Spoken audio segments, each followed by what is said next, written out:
Assalamualaikum warahmatullahi wabarakatuh. Okey, untuk tajuk yang terbaru iaitu kita akan masuk chapter 10 carbon compound. Okey, sebatian karbon. Okey, jadi ini introduction lah. Okey, kita baca one of the most unique things that is part of the life of ethnic groups in Sabah and Sarawak is a drink called tuak. Do you know that tuak is a drink that is made by fermenting certain foods such as tapioca, rice or glutinous rice with yeast? Okay, tuak lah, pasal semua pernah dengar. Tuak is an important element during local ritual and special events like the annual ceremonies of the Ibans, Melanaus, Dayak and other ethnic subgroups. Normally, tuak is served to guests as a welcome drink during the Keamatan and Gawai festival. Okay, tuak. Macam mana tuak dihasilkan? Okay, in science, what is the chemical reaction involved in the production of tuak? The answer is quite easy. Tuak is a type of drink that is prepared through a process called fermentation. Bahasa Melayunya dipanggil penapaian. Okay, fermentation involves the use of yeast to break down large molecules of carbohydrates such as sucrose or glucose into smaller molecules like ethanol. Okay, the yeast secretes the enzyme called zymes that transform glucose into ethanol and carbon dioxide. Okay, jadi dalam tindak balas fermentation, glucose akan breakdown diuraikan menjadi ethanol and carbon dioxide. And then ethanol yang terhasil ni cuma 14 to 15% lah. Okay, maksudnya di sini kalau awak guna let's say 100 gram of glucose, okay, tidak semua 100 gram itu akan convert into ethanol. Around 14 to 15% saja yang akan menghasilkan ethanol. Kenapa? Sebab bila dah terlalu banyak ethanol, kalau lebih daripada 15%, okay, yeast tu akan matilah. Ethanol yang berlebihan akan menyebabkan yeast itu mati. Bila yeast mati, tak ada lagi lah enzim yang akan dibebaskan. Kalau tak ada enzim, tak dapatlah glukos itu bertukar menjadi ethanol. Okay. Macam kita punya sanitizer lah. Sanitizer ni fungsinya untuk membunuh bakteria dengan virus kan. Okay. Macam tu jugalah ethanol. Ethanol ni juga sejenis alkohol. So between 14 to 15% of production dia akan membunuh yeast lah lepas tu. Kalau lebih daripada tu. So tuak can be harmful because it can cause intoxication, hallucination and induce vomiting if it is consumed in large quantities.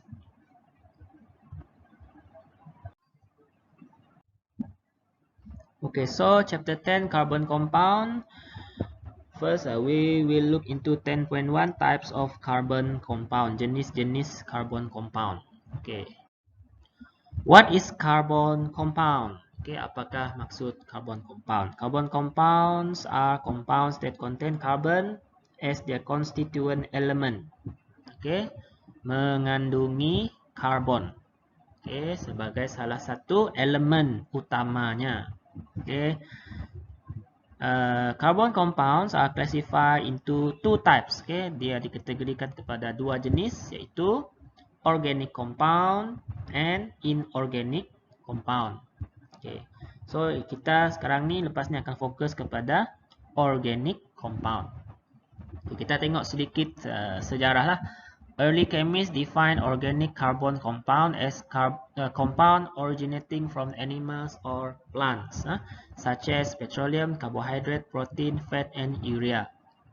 Okay, ahli saintis terdahulu dia bagi carbon compound ni sebagai compound yang berasal daripada haiwan dan juga tumbuhan. Contohnya petroleum. Petroleum ni daripada haiwan dan tumbuhan yang telah mati. Karbohidrat dihasilkan oleh tumbuhan. Protein dihasilkan oleh haiwan. Fat dihasilkan oleh haiwan. Urea sisa buangan haiwan. So itu dikategorikan sebagai carbon compound. Tapi sekarang nowadays organic compounds can also include compounds of natural ingredients that are synthesized in the laboratory. Example include plastic, perfume, detergent and medicine. Okay, maksudnya di sini zaman sekarang ini Bahan-bahan seperti plastik, perfume, deterjen dan ubat-ubatan juga dikategorikan sebagai organic compound sebab dia disintesis daripada bahan semula jadi tadilah. Bahan semula jadi iaitu daripada organic compound. Contohnya plastik, dia daripada petroleum sebenarnya. Petroleum tadi ialah organic compound, jadi plastik juga dikategorikan sebagai organic compound. Okay, itu do you know bawah tu boleh baca sendirilah. Word organic carries different meaning. Itu awak baca sendiri.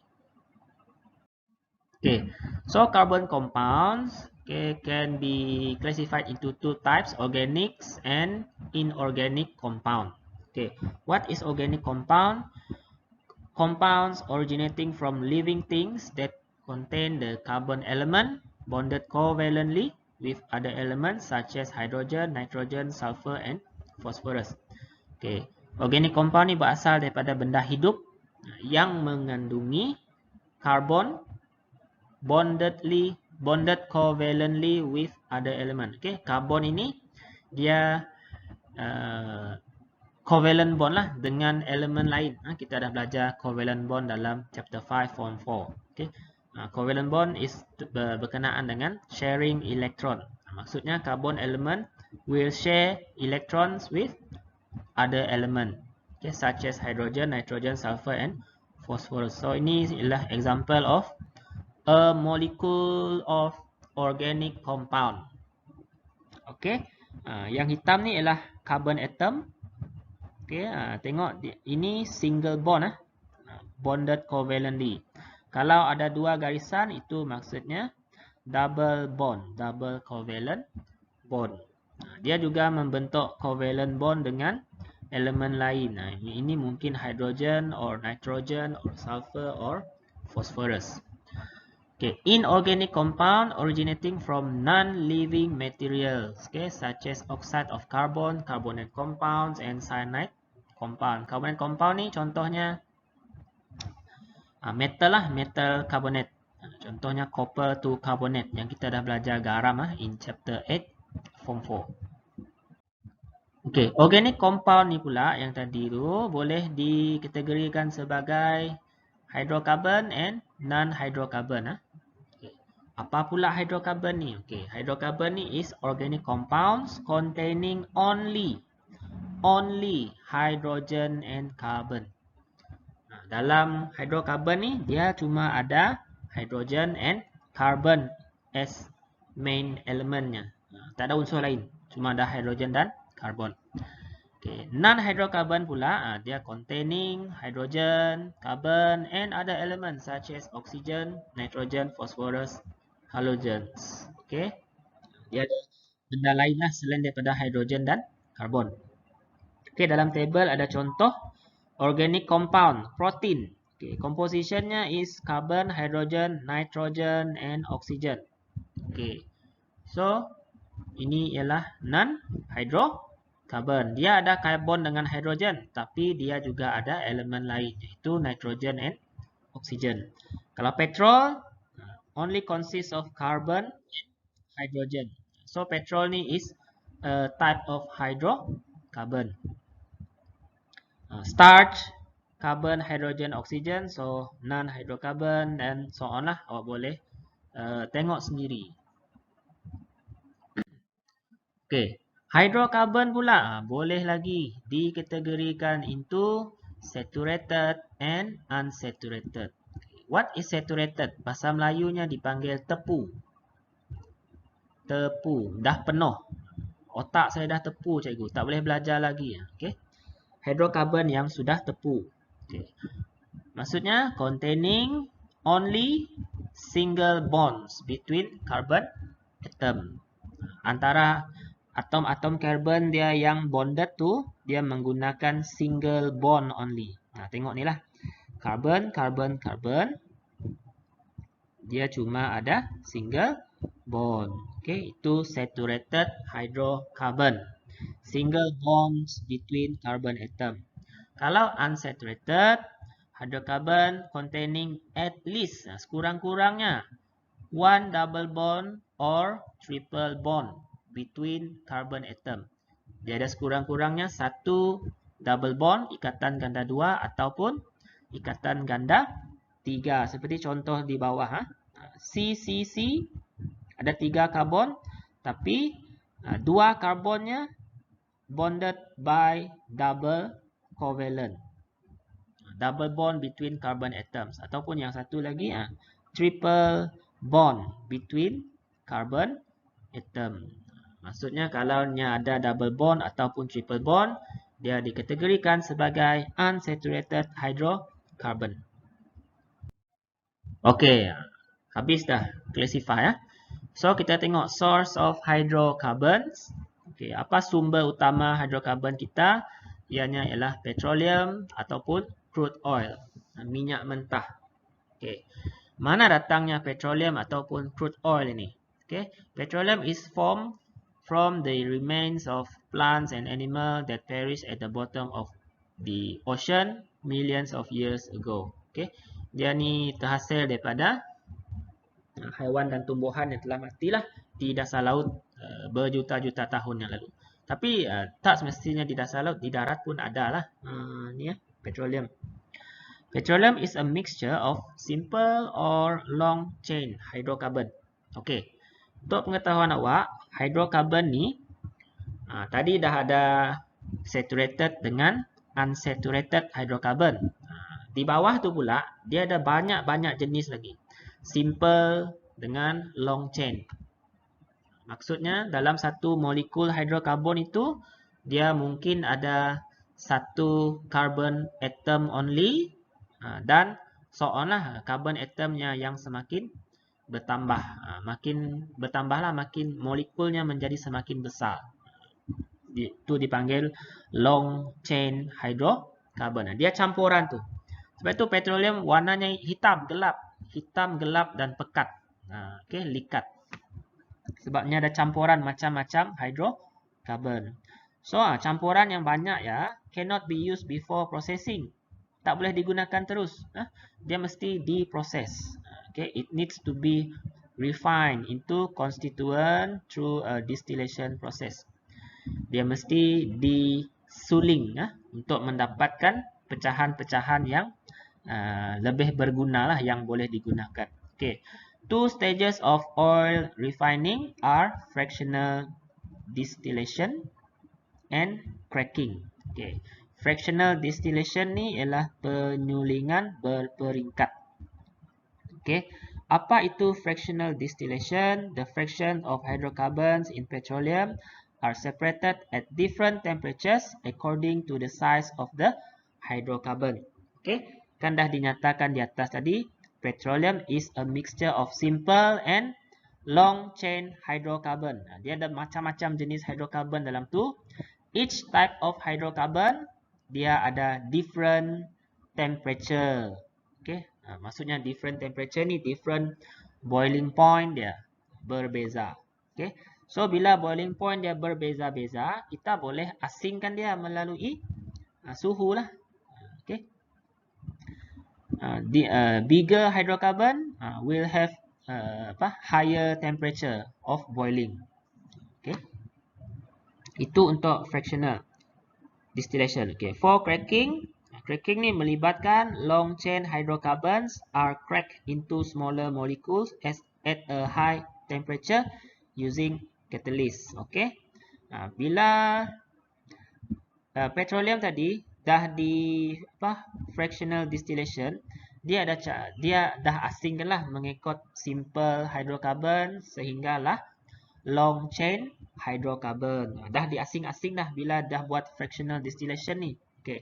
So hasil yang telah di distillation itu, yang hydrocarbon long chain dia akan melalui cracking process. Okay.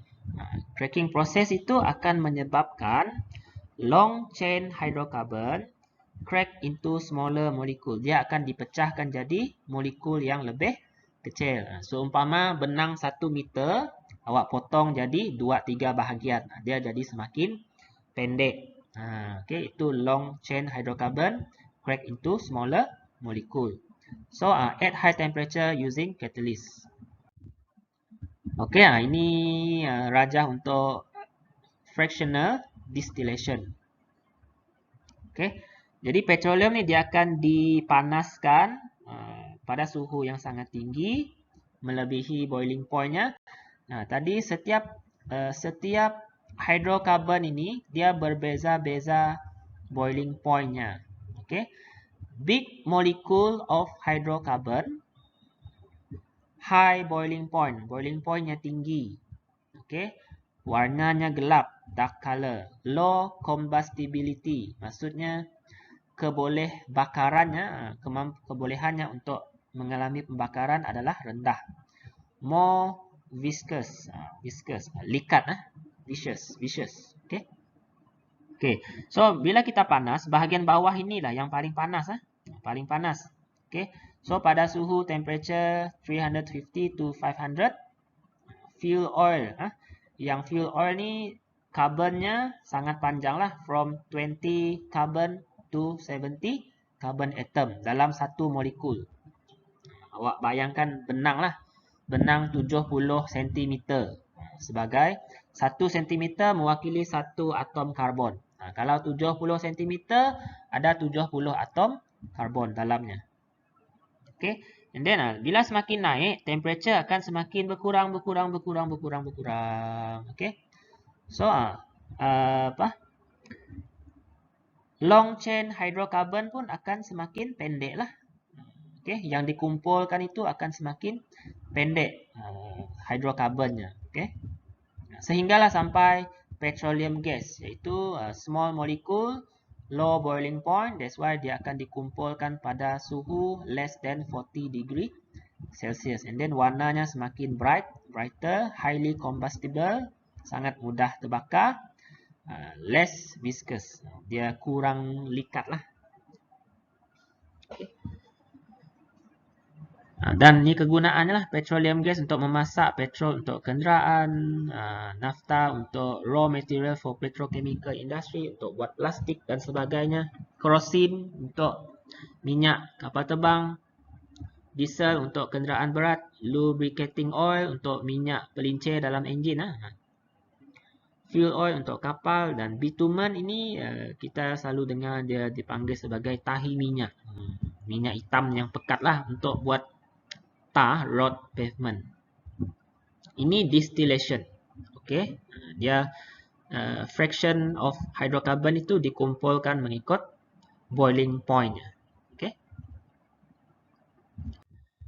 Okay, next, cracking is the process of breaking long chain hydrocarbon into smaller hydrocarbon. Tadi dah terangkan sedikit. Compound of large hydrocarbon molecule are heated at a high temperature and pressure. Catalysts such as a mixture of aluminum oxide and silicon oxide are usually used to increase the rate of reaction. Awak dah belajar rate of reaction. What is the function of catalyst? Okay, to increase the rate of reaction. Okay, cracking process produce smaller hydrocarbon such as petrol that is used as fuel.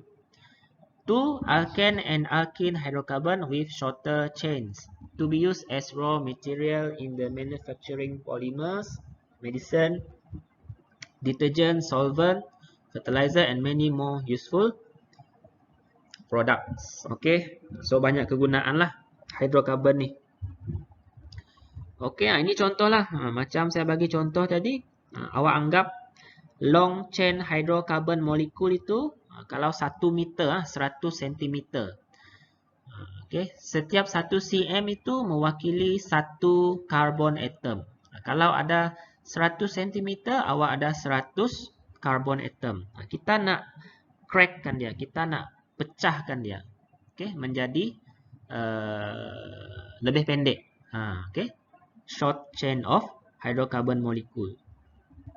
Jadi yang lebih pendek ni lebih banyak kegunaannya lah berbanding dengan yang long chain hydrocarbon molecule ni.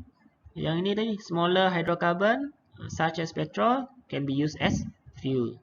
Yang selebihnya alkane dengan alkene boleh buat untuk polymer, medicine, detergent dan sebagainya. Example number 2. Okay. Ini dia potong 2. Ini jadi ethene, yang selebihnya jadi pentin. Cikgu macam ni nak tahu nama etin pentin? Kelak kita belajar. Ada satu subtopik lah. Okey. Example 3 pun ada ni. So itu cracking lah. Dia beza sikit dengan distillation. Distillation kita asingkan hidrokarbon mengikut long chain berdasarkan boiling point. Cracking kita crackkan dia, kita pecahkan lagi jadi lebih kecil. Okay, the alternative source of hydrocarbon, sumber alternatif untuk menggantikan hidrokarbon.